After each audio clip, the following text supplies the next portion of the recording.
Hey, KC3QPJ Aaron here at Farmhouse Ham Radio. I hope everybody's having a good day.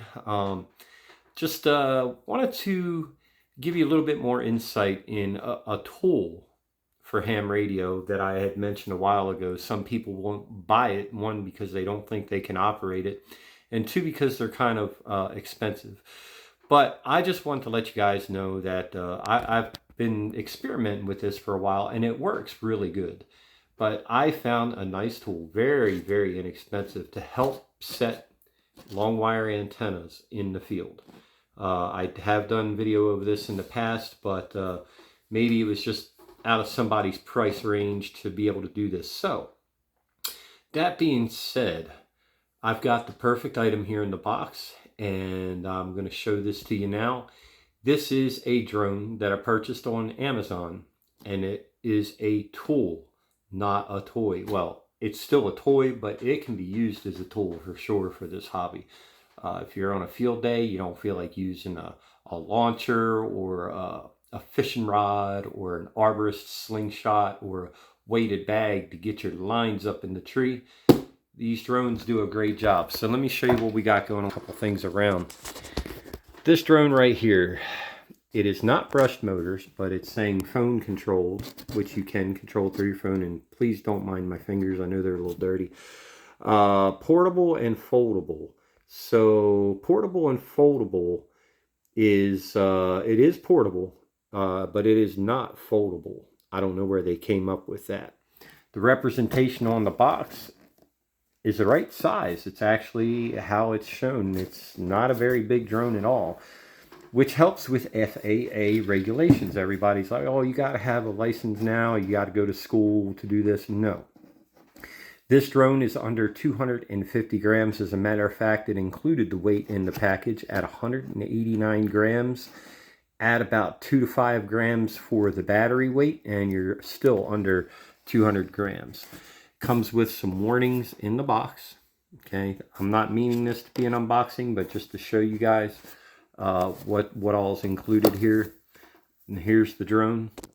Comes with 2 batteries. They say they're 2,000 milliamp hour batteries. Here's one here. Here's one here. They are not 2,000 milliamp hour. They are probably more like 500 milliamp hour. I think they're getting away with disguising these because of the size. They tried to put them in a more uniform package, but no, these are probably right around 750, nowhere near 2,000 milliamp hour, but you don't need 2,000 milliamp hour batteries. This drone has really good lifting power. I have tested it once. It comes with optical flow. Optical flow is basically if you're using it indoors for any reason, which most people won't. But on the bottom of the camera, that's your optical flow sensor. Meant to be used for indoors only, really. It will work outside on lower elevations, but I do not recommend it.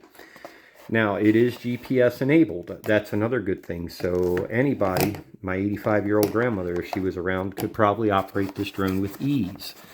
Now, here's one of the landing gears. Now, this is a cheap, inexpensive drone, but like I said, it does its job. And it does it pretty well. So we're going to put this landing gear back on real quick because it just snaps in, very lightly snaps in, which is kind of annoying. I wish it would be a little bit better than that, but, you know, it is what it is. So, let me get that snapped in real quick, guys, just to say I got it in there. And another time I'm going to have to put down this phone again. If I can't get this thing snapped in, I'm going to feel like a real idiot. Bear with me, guys. So,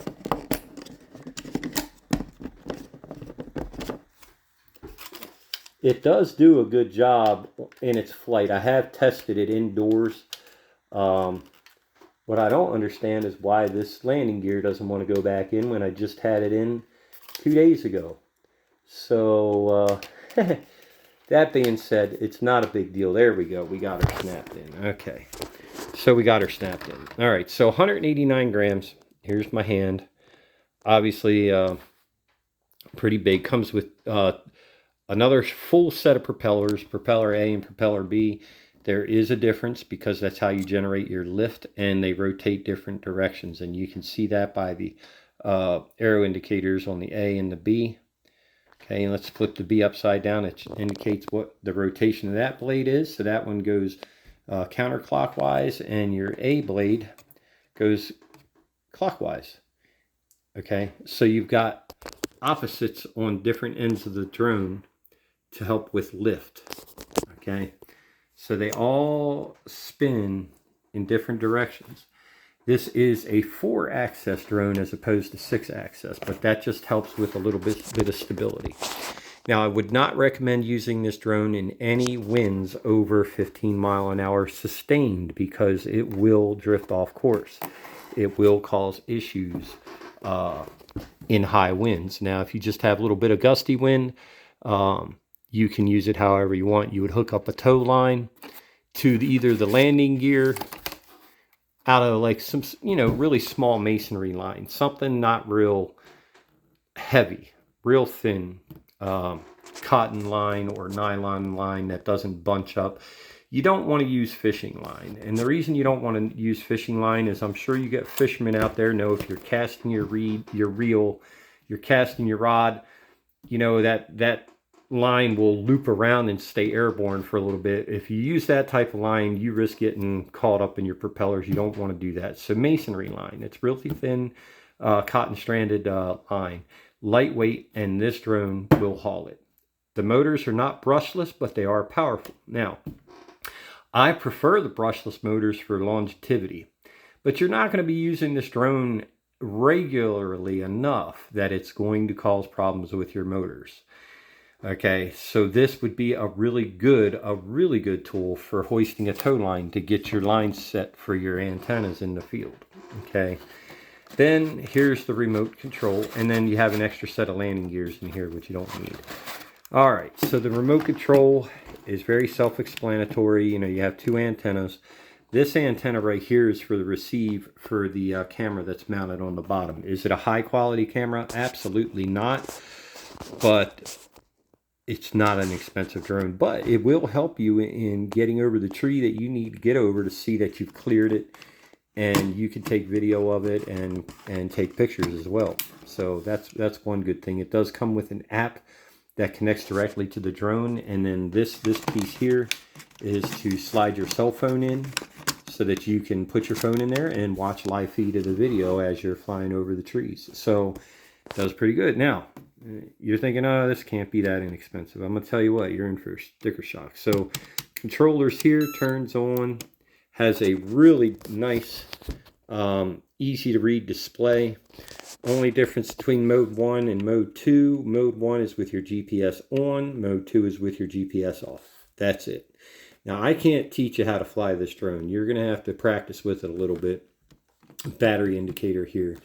But you calibrate the gyro using this button for your GPS. Actually, you're calibrating the compass. And then your gyros get calibrated by doing down and right on both sticks. Okay. So that's one thing I can tell you about. And then your flight speed, return to home and takeoff, and your GPS on and off, and that'll switch your modes. Okay. Now, why do I feel like, you don't have to have this as a ham radio operator? I know a lot of people are like, why are you doing videos of drones as a ham radio operator? What's the point? Okay, well, they use radios. That's one point. And the second thing is, it saves time. You're out in the field, you're set, and you're 15-20 minutes trying to throw one end of the line up in a tree using a weight. This drone eliminates that need. You can see everything that's going on. You can maneuver that line wherever you want. Either get a cargo drop for this, or land this drone. This drone will actually land with the line tied to it. No problems whatsoever. It'll land, you'll be fine, and you'll be able to get your antenna hoisted up. So, that being said, here's the fun part, and I never thought it would come to this. These drones, when they were GPS enabled, when they first came out, were super, super expensive, hundreds of dollars, just to even have the GPS function. They were over $100. Even ones that were larger than this were still very pricey, and then you had cheaper type of drones that really wouldn't do anything. I'll tell you right now, guys, I found this on Amazon. I had forgotten that I had ordered it, but now that I have got it, it came in when I forgot that I had ordered it. It is not a 2-day sale. However, with the test flight that I did, it was good. It was a good test flight. It did a really good job. I wish I could show you that, but I'm limited, guys. I don't get any kind of sponsors for this video, but this is a tool. It's an optional tool. It's a very helpful tool for any ham radio operator out there, and that's why I just want to present this to you as a very cheap alternative. How cheap? All right, I've been beating around the bush. This drone, GPS enabled, flew really, really well. $23 on Amazon plus tax.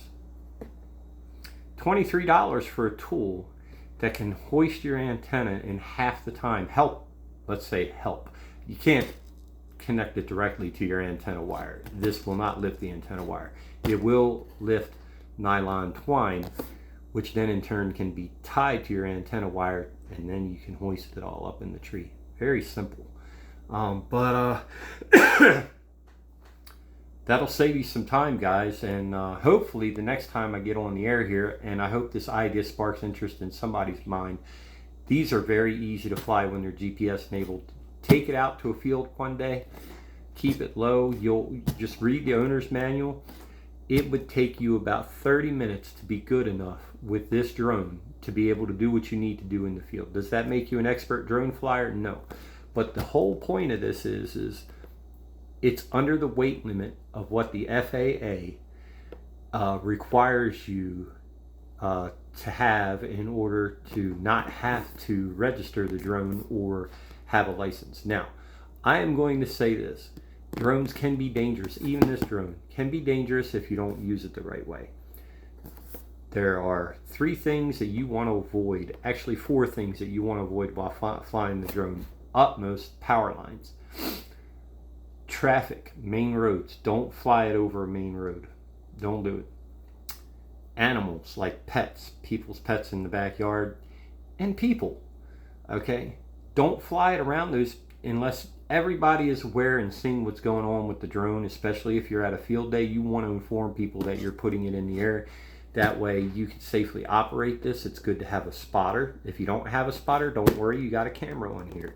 It does return to home. You don't want to use that unless it's an emergency. If you hit return home when you're already over the tree and you've already got that line, once you got that line across the tree, you ain't returning to home where that line's going to get tangled in the tree and your drone is going to crash. This drone will survive the crash just fine. Now, getting it out of the tree, might need another drone to do that. I'm teasing. No other drone, but it does not have to be registered with the FAA based on the guidelines that I have seen last. Anyway, guys, that's it. Just something I wanted to share. I will be, after the new year, investing in some radios for review.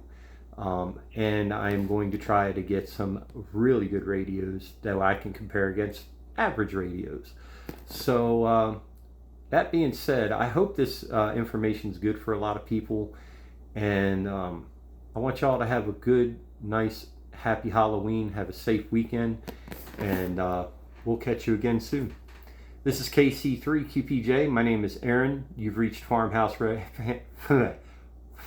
Ham Radio's channel. And I hope to see you guys again soon. And if you have any interest in this, and I know it wasn't all bells and whistles, but that's not me, share it. And $23 on Amazon right now. 7-3, everybody. Have a good one.